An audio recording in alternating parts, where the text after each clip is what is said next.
Chapter 5 Two Presidents. Casey tugged Marshall into a dark corner. "It's him. He's in there," she hissed. "Who?" Marshall hissed right back. "The president," she whispered, "with a bunch of other guys." Casey peeked into the room again. This time she noticed the president's eyes. They looked weird, like they did when she saw him on TV. She backed away from the door and grabbed Marshall's arm. "Marsh, that's not the president there. It's the clone." Marshall peeked into the room. "I hate to admit it, but I think you're right," Marshall said. "He looks like a zombie." "What are they doing?" Casey asked. "The clone is in pajamas and in a robe," Marshall reported. 3 other guys are with him. They're smoking cigars and watching I Love Lucy. Marshall backed away from the door.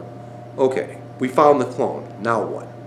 Casey opened her backpack and pulled out her tape recorder. She tiptoed back to the door. She clicked on the tape recorder. A deep voice was talking. "We pulled it off, fellas. Everyone thinks our guy is really the president." Other voices joined in. "Make $1 million. Can't wait to see the headlines when we spring our little plan." Casey hoped the recorder was picking up every word. The hum of the tape told her she was getting something, at least. She stared at the president's clone. He slumped in a chair wearing slippers, red pajamas, and a blue bathrobe. His eyes looked cold and dead. 2 men in dark suits sat at the table. On it were paper and pens, a small TV, and a few cans of soda. The 3rd man stood by the clone. He was dressed in a white coat, the kind doctors wear. Suddenly a rough hand grabbed Casey by the arm. She turned around. A guard was glaring down at her. The guard's other hand was clamped on Marshall's shoulder. "March, you two," the guard said. He shoved Casey and Marshall into the room. The 3 men looked up. The clone didn't budge.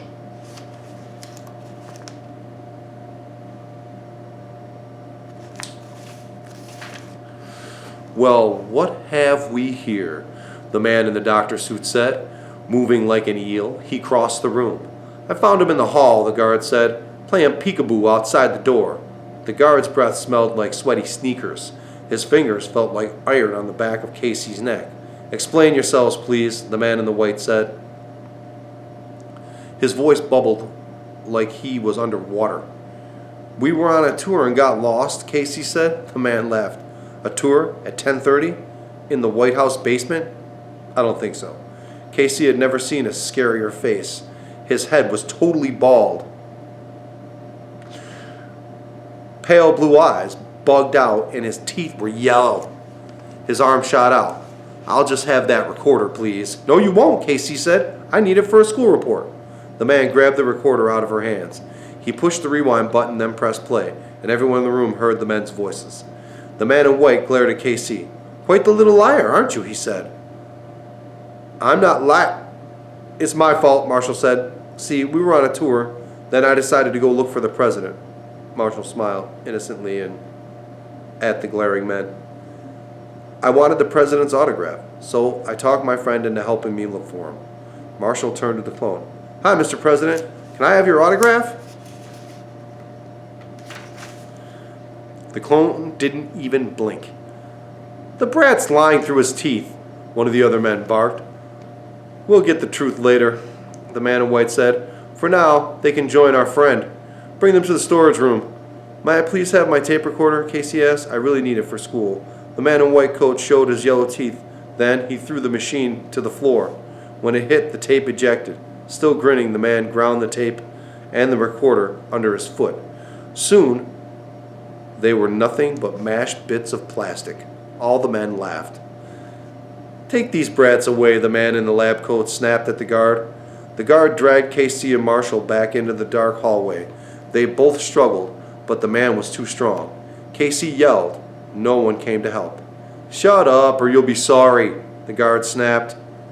"You're the one who will be sorry," said Marshall. "My dad is a lawyer." "Big deal," the man growled. "My old man's a bank robber." Halfway down the hall, the guard unlocked a door. He shoved Marshall and Casey into a dark room. The door slammed behind them. Casey heard the lock turn. "Are you okay?" Marshall said. Casey couldn't see him. The room was pitch black.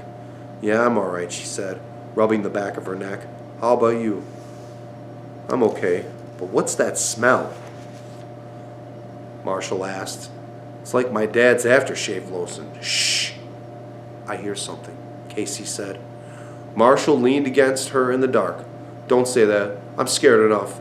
They both stood and listened, holding on to each other. Hello, a voice said from out of the darkness. Ah! Marshall yelled. Someone's in here with us. Casey dug for her flashlight, switched it on. The beam shone on a tired-looking, familiar face. It's okay, Marsh, Casey said. We just found the president. End of chapter 5.